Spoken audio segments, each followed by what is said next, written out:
நான் இந்த கட்சியும் கிடையாது இன்னைக்கு வரைக்கும். இப்போ வேணா இருக்கலாம் ஒரு கட்சியில சேர்ந்துட்டேன் நான். இப்போ நான் தாவேக்கா இல்லைன்னு சொல்ல. கலைஞரை அரெஸ்ட் பண்ணி கொண்டு போனாங்க. எனக்கு கஷ்டமா இருந்துச்சு. ஏன்னா கலைஞரை நான் அண்ணன்னு கூப்பிடுவேன்.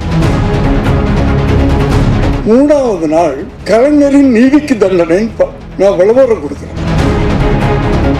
தப்பு நடக்குதுயா. நான் சொல்றேன், சினிமால எங்கிட்ட ஒரு ஆயுதம் இருக்கு, அதை நான் யூஸ் பண்றேன். என்ன நடந்தாலும் பரவாயில்ல. இப்பெல்லாம் அப்படி எடுக்க முடியாது. எடுத்தோம்னா யாராவது சொல்லுங்க. நான் எந்த கட்சியும் கிடையாது இன்னைக்கு வரைக்கும்.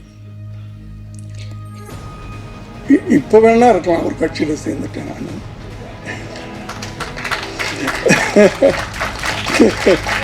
இந்த 2 வருஷத்துக்கு முன்னாடி வரைக்கும்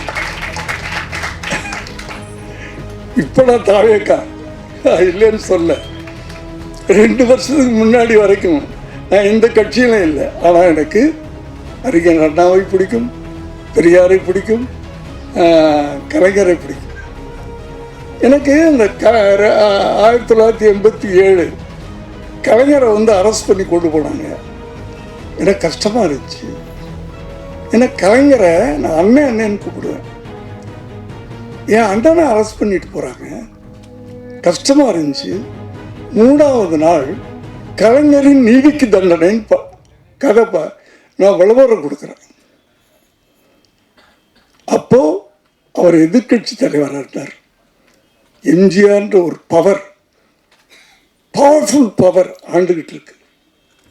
கலைஞரின் நீதிக்கு தண்டனைன்னு தந்தியில் நீங்களாம் அந்த ஜென்ரேஷன் பார்த்துருப்பீங்கன்னு நினைக்கிறேன். ஃபுல் பேஜ் விளம்பரம்.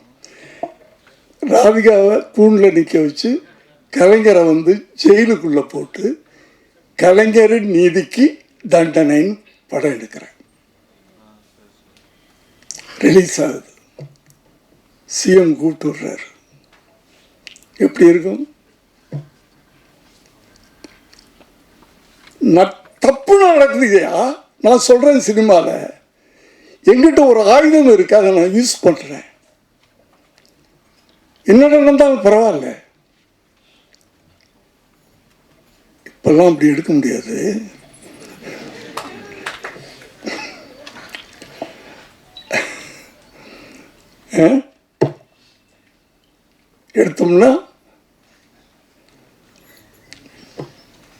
எடுத்தோம்னா யாராவது சொல்லுங்க. ரிலீஸ் ஆகாதா? நீயே ரிலீஸ் ஆக மாட்ட. எங்கேயா இருக்கீங்க?